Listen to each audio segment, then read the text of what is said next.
Hello and welcome to the first ever Greater Manchester Football Podcast.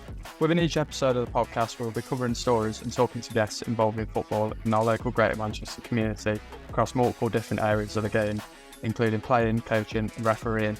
I'm your host, Matt Wood, and today we have an exciting first podcast ahead with representatives from Village Manchester FC joining us.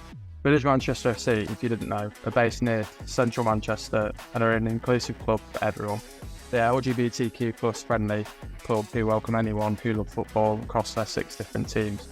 Off the pitch, they play a big part in the community, including charitable work and campaigns to make football more inclusive. To help us learn about their journey since forming, we have Village Manchester FC chairman James Cole and 4th team player and media and comms at Village Manchester FC, Bertie Moores, joining us. Hello to you both, and starting with James, how are you? I'm good, thanks. Having a decent day. How about you? Yeah, great, thank you. And how about you, Bertie? How are you today? Yeah, I'm great, thanks.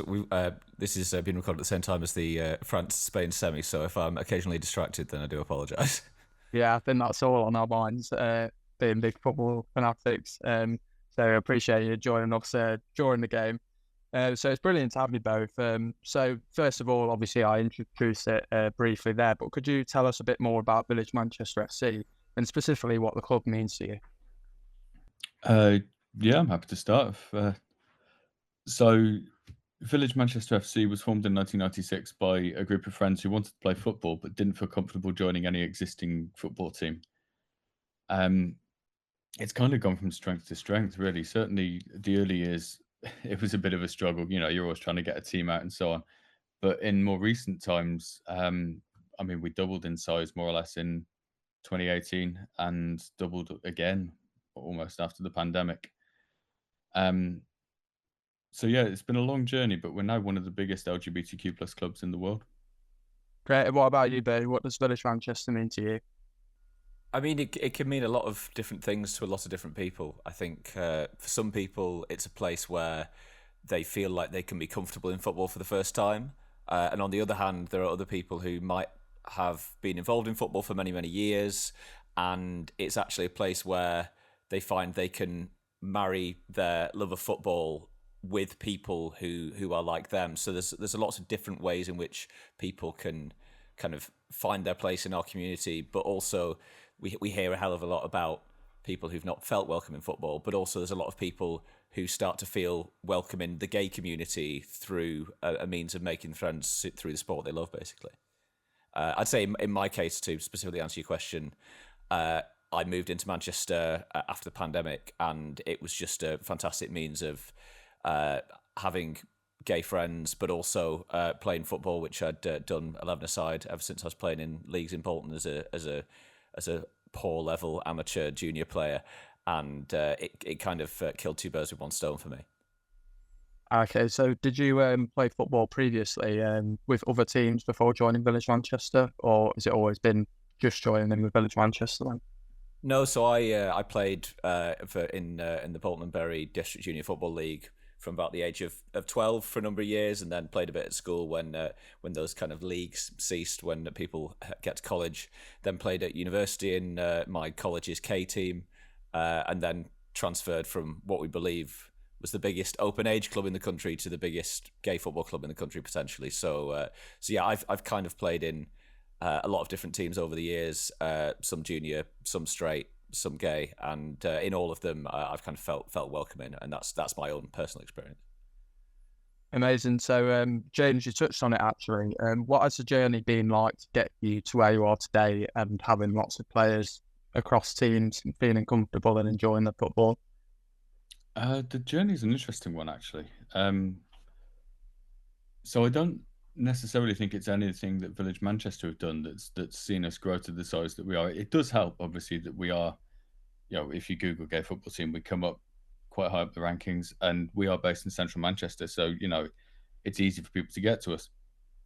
But I think the biggest thing that's caused us to become such a big club isn't anything that we've done, but it's the way society has changed.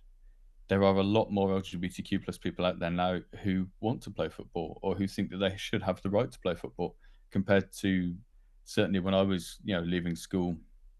I'm a good 15 or so years older than Bertie. When I was leaving school, I stopped playing football because there was nowhere I thought I could go. Whereas now this club exists, people are looking for it and finding it. I should preface my experience that I should say with my experience that I wasn't necessarily out and about as a gay man in the other clubs that I was in, apart from at university where I was. So I can't really speak to the experience of being kind of a gay teenager who's involved in football, to be honest.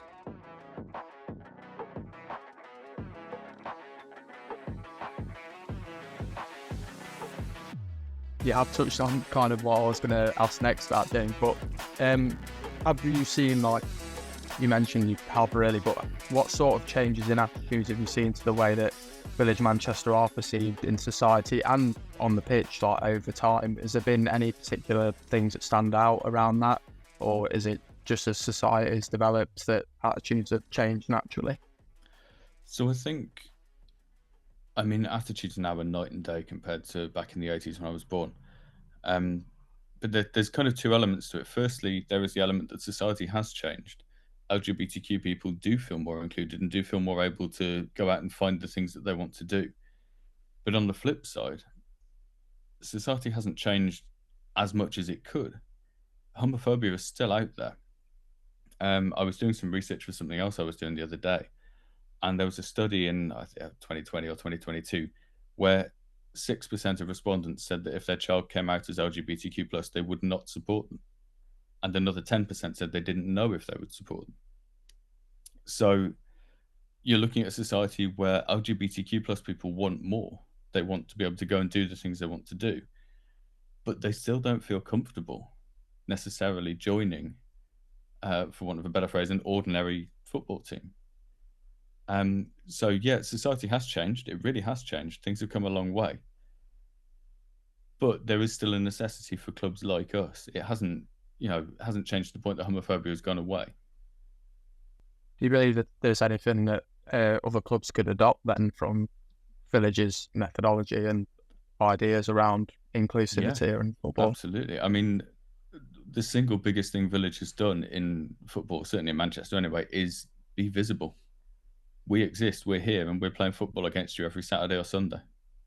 And visibility really, for me especially, is a key thing because, I grew up under Section 28 and people couldn't talk about this sort of thing. And finding something where people did talk about it and were comfortable talking about it and were happy to openly talk about it made a huge difference to me. And it's that kind of visibility thing across the board that can make a difference to people. One of our previous first team managers adopted a kid and was trying to find a football team for them. And they ended up going to one that was significantly further away than their local one because he happened to drive past it one day and saw a pride flag flying outside and thought, okay, I might be welcome here. I think it's in terms of other clubs, it's often quite basic stuff, and we get asked this question a lot in various news outlets, and sometimes you can get a little bit bored with the question being answered, partly because the kind of answer seems a bit obvious in a way. We're not expecting. I think sometimes when people ask it, they're expecting this sort of long treatise of like 100 different things that you can do, but like really basic little things can be just saying, yeah, we're supportive of our players who come out, and also actively having things like a disciplinary policy if any of your players make a homophobic remark on the pitch and things like that, and being seen to act through those things and processes is quite valuable for players who aren't out. I can very much imagine. And we just see teams that we play against, and there are the odd instances where we have incidents, and the teams in which they are straightforward to deal with, and also that they're not. It's not as though they're after their players in terms of if someone's ultimately done something stupid on the pitch. The ones which are more straightforward to deal with and are kind of upfront with you are those clubs which are probably going to be more welcoming to LGBT players, and those clubs which ultimately are seeing kind of instances of abuse and kind of going onto the back foot. That sort of stuff is kind of not what you'd necessarily want. So often it can be really, really basic things. We're not expecting an absolute load. A lot of it can be quite straightforward, really. It's great. So have other members found that they've obtained different benefits being part of the club. I mean, from a playing perspective, Bertie, I think we can certainly lead on that from yourself and your teammates. What sort of benefits do the guys get from joining a club like Village? I'd say, and I'm sure he'll be fine with me passing this on. One of our players, Kev, who he's normally the sort of person who's doing these media calls because he's very happy to talk about stuff.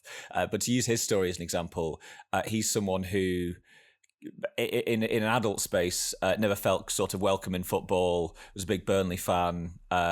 Goes to games with his mum, but he never really played because he'd never really found somewhere in which he just ultimately felt welcome in the game. And since he's joined the club, he's kind of completely flourished, really. Like, he's been involved in being our community officer. He's managed our fifth team. He's kind of completely thrown himself in, and I don't think he would have necessarily felt like he would have had that sort of opportunity if a club like Village didn't exist ultimately.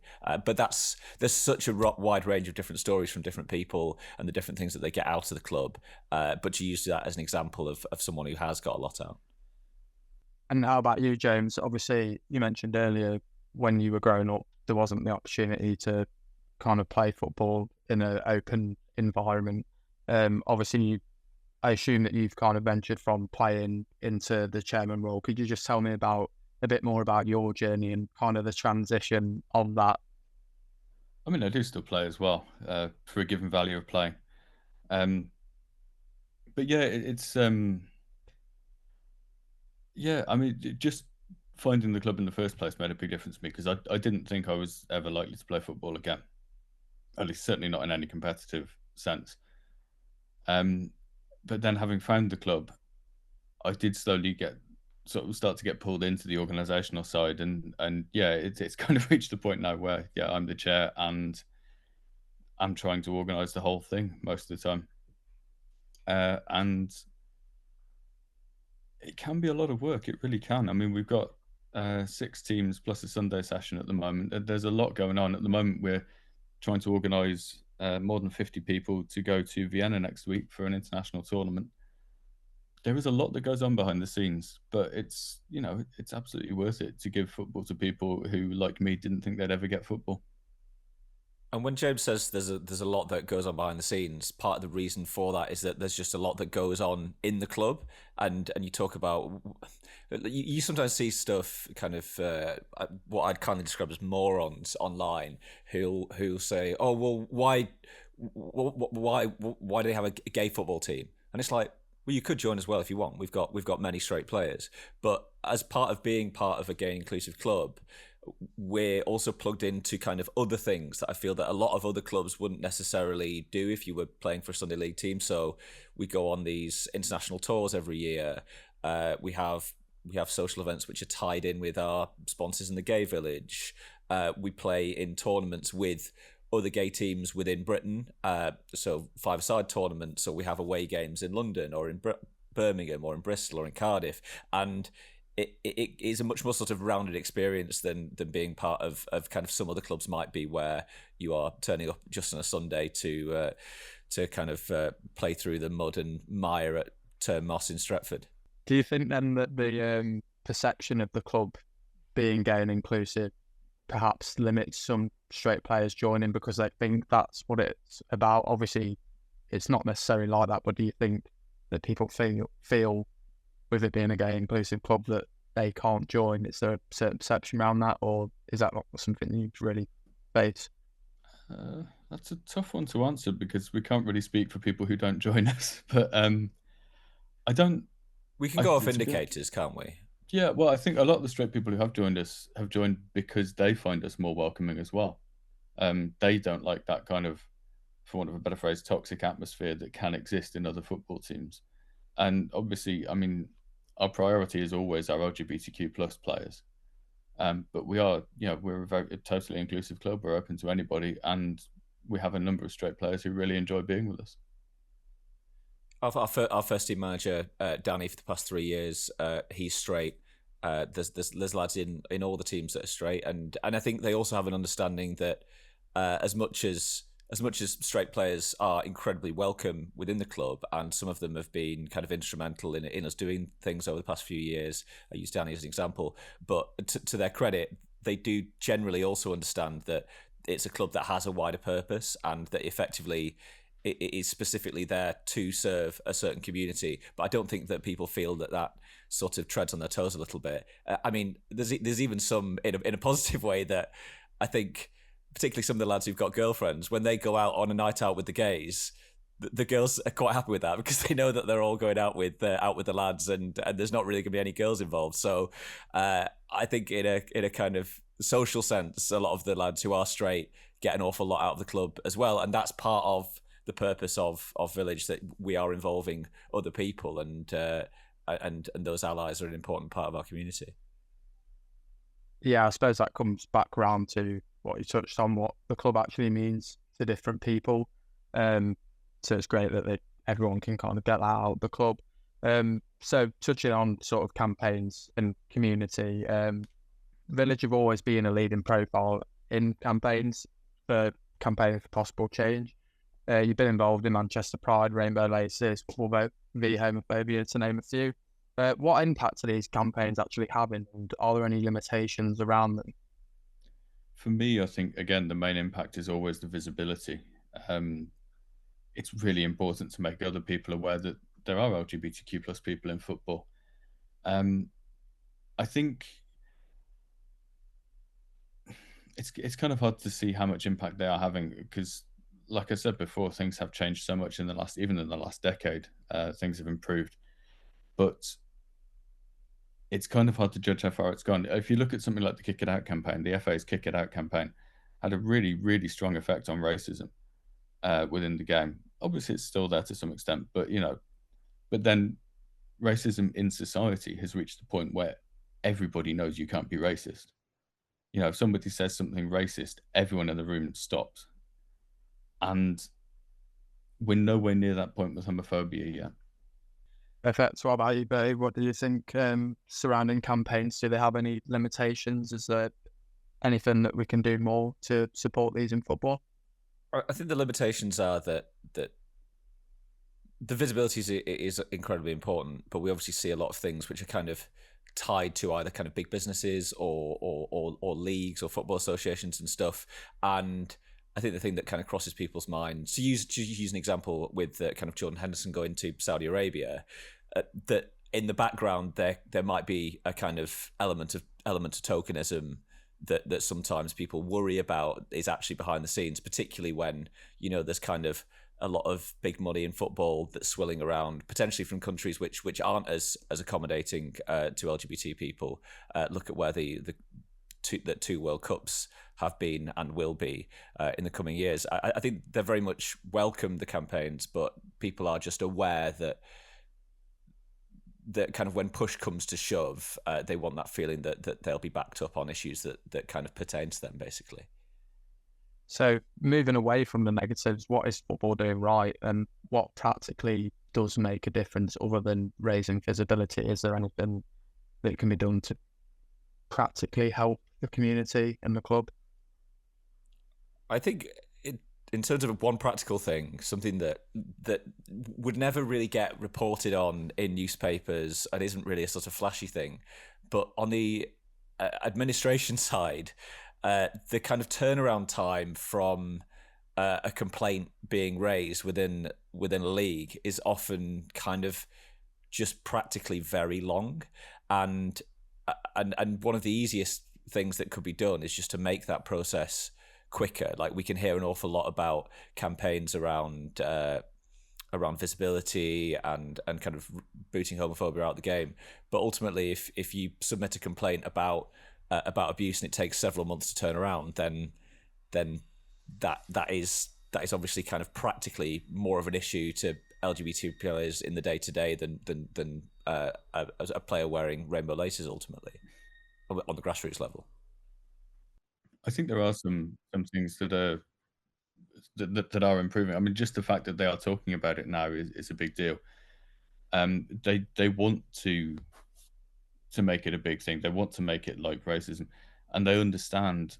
I think, because we've talked to the FA about this in the past, like, homophobia is massively underreported in the game.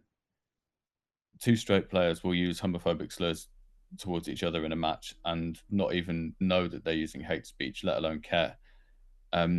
So the fact that the FA is working with all these campaigns is a positive step, because until homophobia is as upsetting to straight people as it is to gay people, it's never going to be kicked out of the game.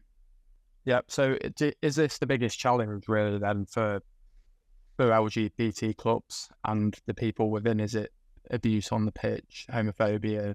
Is this the biggest challenge they face, or do you think there's other strands coming from that as well? For me, it's the biggest challenge in LGBTQ plus terms. It's the biggest challenge that society faces. It's not like I said before about racism. When somebody says something racist, the whole room stops moving or whatever. That doesn't really happen with homophobia. It's not treated the same way, even though it is abuse in the same sense. It's obviously not just for the FA to try and change things in that regard, but it's a big step that they are trying to change things. And the message that needs to be driven home is that it's not just for LGBTQ plus people to report homophobia. If somebody hears it, they should call it out.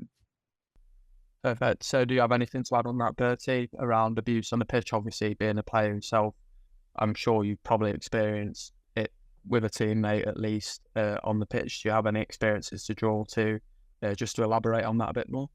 I'd say there are a few just sort of general comments that aren't necessarily exactly answering your question, but just some observations. Firstly, there is abuse that happens, but at the same time, the vast majority of games that we play against quote unquote straight teams pass complete without incident, and many of the teams are an absolute joy to play against. It's more that when you do play against those teams where, and in my experience, you have a couple of players who are who might be very problematic, and when players in those the other 9, let's say, in that team don't call them out, or the manager or the captain is problematic, and as a result the other players don't call them out, then that becomes kind of an issue. And around all this, what we would like to stress is that we're not trying to come after people and kind of find everything that's going wrong in the game, and we're gonna find you. We don't want you playing. We don't want you playing, because the vast majority of people are absolutely fine. But if you are in a team where you hear something, tell them to cut it out. Kind of make it clear to them in their team, yeah, that's not appropriate, and then that nips it in the bud, and the game kind of continues. Usually, the problems that people face are when it can kind of snowball when people don't call someone out, and it then kind of can ratchet up a bit. Particularly often, and James can attest to this, if they're getting beaten by a gay team, they're more likely to get annoyed because they're being beaten by a gay team. If they're winning 7 or 8-0, they're not really that bothered. But if players are getting more and more frustrated, and then their players aren't calling them out, if they find that they're being a bit aggressive or whatever, then that's kind of sometimes where you can experience some problems. But that would be sort of some of my observations on the topic. So have you actually seen players call out similar behaviour like you mentioned there? As you've seen it practically happen a lot? Or I know we're obviously saying that it needs to happen more, but has there been examples that you've seen more recently, or an increase in trend recently where that is happening or not? We've seen it both ways. We've seen it not get called out, and we've seen it get called out. I mean, there was one incident this season just gone where one of our teams, a player got homophobically abused from the sideline, and on the day the team were so apologetic that they called it out. They were apologetic and so on. But we reported it to the FA, and it went to a complaint. And when the complaint reached them, they denied that there was anyone there on the sideline at all, which was, night and day compared to their attitude on the day. And I still don't really understand how they were able to call it out on the spot. But when we put in a complaint about that particular person being homophobic, they completely changed their tune. And like, once again, this isn't about like people coming for people in your club. It's a kind of point of principle that's kind of more important, really. And if you are a club that kind of cooperates and deals with those complaints and issues, because every single football club in the country, ours included, have some people that you might not like very much. Like it happens, and if you've got the structures in place to kind of handle and deal with incidents, as every club should, then that's just part and parcel of having a football club, and it's not about kind of people trying to kind of root out stuff in a way which is like a witch hunt. It just should be part of the process of any football club to kind of deal with those issues when they arise.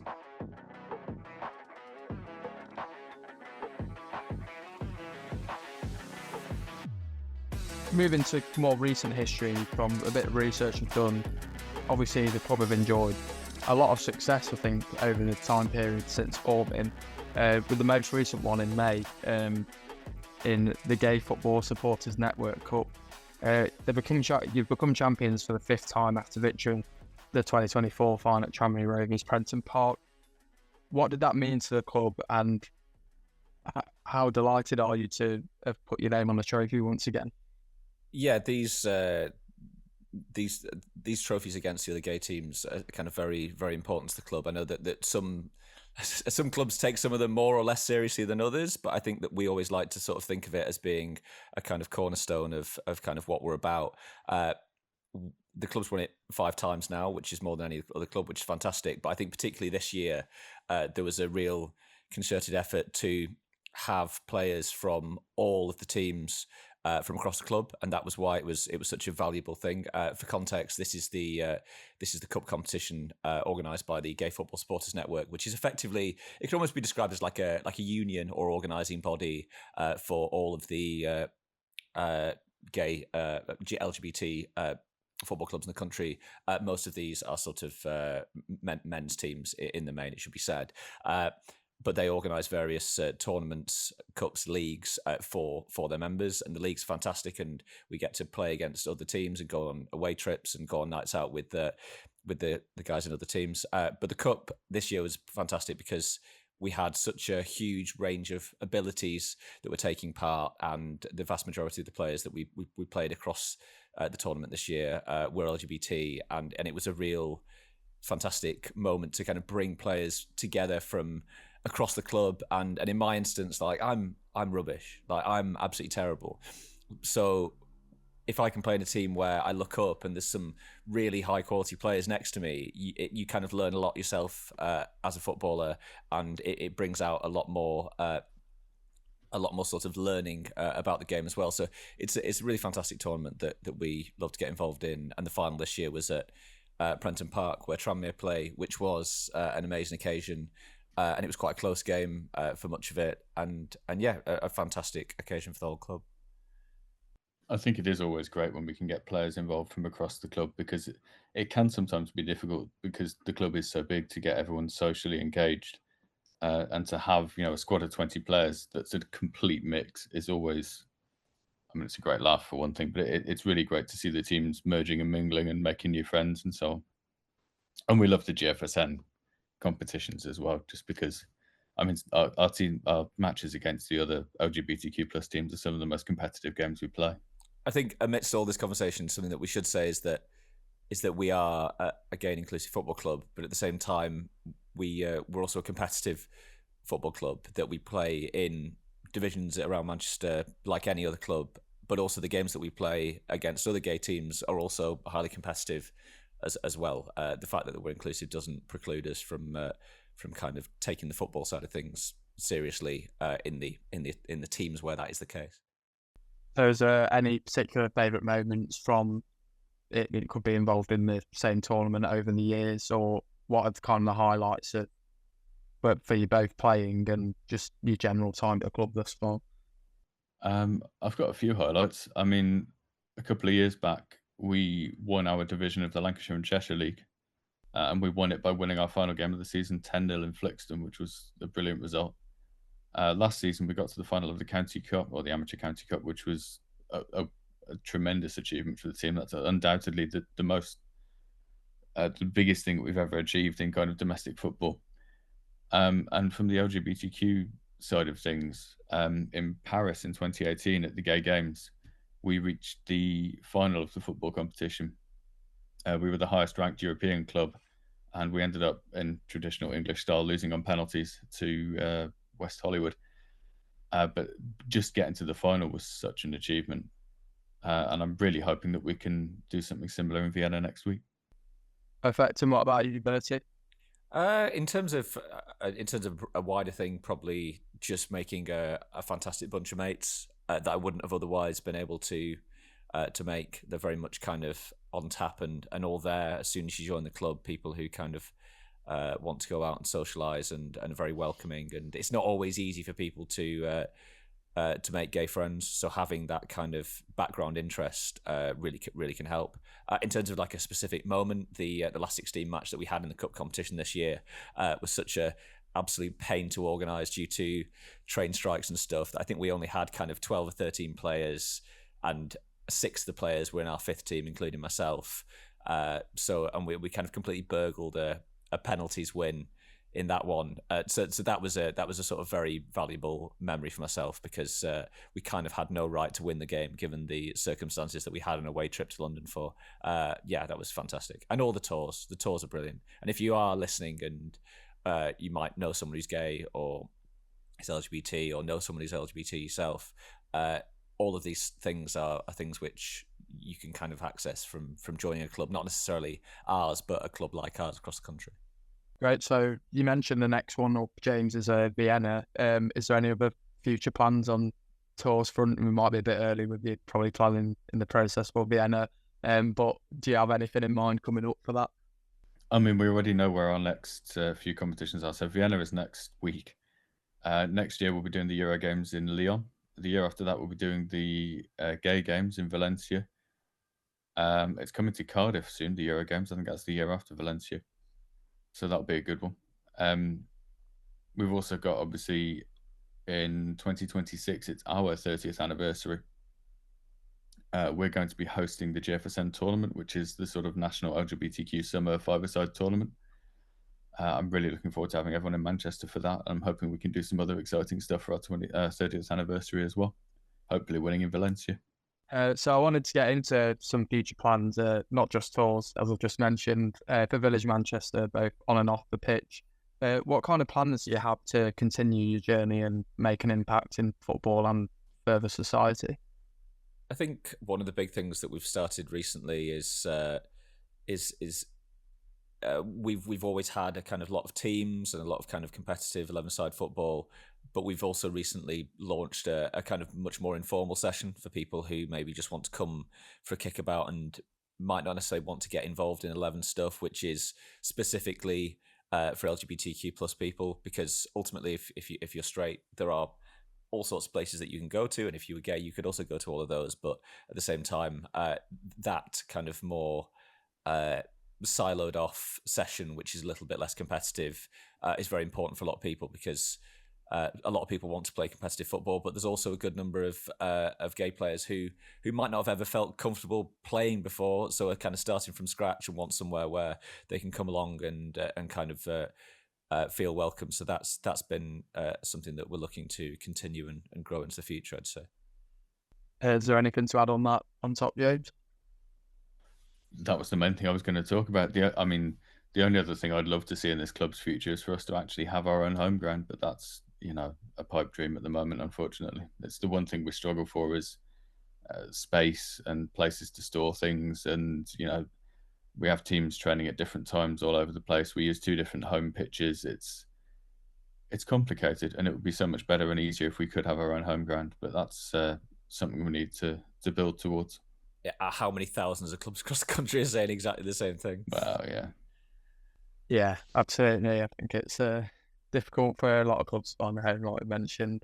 Is there any other opportunities to get involved for other people? Where can they find you, and how important is it to continue building the club in numbers, or is there any plans to kind of keep it at the similar size? I mean, we have been operating a waiting list system for a long time now because we are overcrowded. We have a finite amount of space. With the new kickabout sessions that Bertie was talking about, if you sign up to us through the website, which is how everyone comes to us, you sign up through the website and then you get invited along. But if you sign up to the website and you are LGBTQ plus, you will automatically be invited to that kickabout session, and from there you can get moved into the main club. that is the current pathway for the players that the club was originally set up to serve. If you're not LGBTQ+, you can still sign up and you might still get invited along. But at the moment, because of the crowding issues and so on, we are focusing much more heavily on our LGBTQ+ waiting list. Yes, ultimately, there won't really be a waiting list if you're LGBTQ+, but there may well be if you're straight. Is the kind of cuts the chase on that. And aside from playing, there's other opportunities to get involved in the club. Obviously, you work quite closely with the comms, Bertie. Do you have like volunteers from that side as well? I mean, we've got a committee that we recently kind of elected and sorted at our AGM the other week, and there's about 16 of us in total. We would always love people to join and contribute their time in a non-playing capacity. We've got about 150 regular members, and it's a push to try and find 16 who'll help out on the committee. So if you are out there and do want to help us with admin, then we're never going to say no to that. I mean, yeah, we do also see occasional volunteers who come in from the outside. So our current treasurer, Steve Joyce, originally joined as a photographer, I think 12, 13, 14 years ago, and has just got more and more involved since. And there's an absolutely wonderful guy called Gordon Marino, who has come along for the last few seasons and taken photos of our players of the club. I think he works with a couple of clubs around Greater Manchester. Wonderful guy. Strongly recommend you look up his work. Yeah, we actually spoke to Gordon about 18 months ago. Is really great, and I think he epitomises kind of everything as a club you are. So finally, just talking on the kind of culture at the club. How important is it that you keep this strong culture moving forward and encourage inclusivity and accessibility for everybody to play? Oh yeah, it's fundamental. I think it's our club's greatest strength is that everyone knows who we are up front and everyone can be themselves from the day they join, and it wouldn't be the same club without that. And I think every so often that we can kind of, I think when you're just so used to it being your day-to-day football club, you can sometimes kind of forget the impact that it can make on some players. To use two different examples, one lad who joined a few years ago, he was almost surprised that we went to Pride, and was like, "Oh, you won't catch me there." You fast forward a couple of years now, and he's kind of as involved in everything as everyone else is, and has really come out of his shell. And on the other hand, there was a chap I was chatting to at one of our sessions recently who'd come over from Nigeria, and this guy was in his kind of 30s, 40s, and he was just talking about what it was like being gay in Nigeria and how extraordinarily different his life was there, and having an outlet like a football club where he knows he's welcome in the community is a hugely valuable thing that he could make use of. And yeah, that's just kind of summarize the kind of things that happen in the background that we don't always see. It's very nice to hear. Yeah, perfect. So it's been great to have you both on. Thank you, James, and thank you, Bertie, for joining us. It's really appreciated your time and really interesting to hear your perspective from the club that you come from. Thanks for having us. Thanks very much. It's been fascinating to hear about the story and the impact football can have working towards positive change. We'll be back again, continuing to hear what football means to people in Manchester and making it the best combination. So thank you for listening to the Greater Manchester Football Podcast, and see you soon.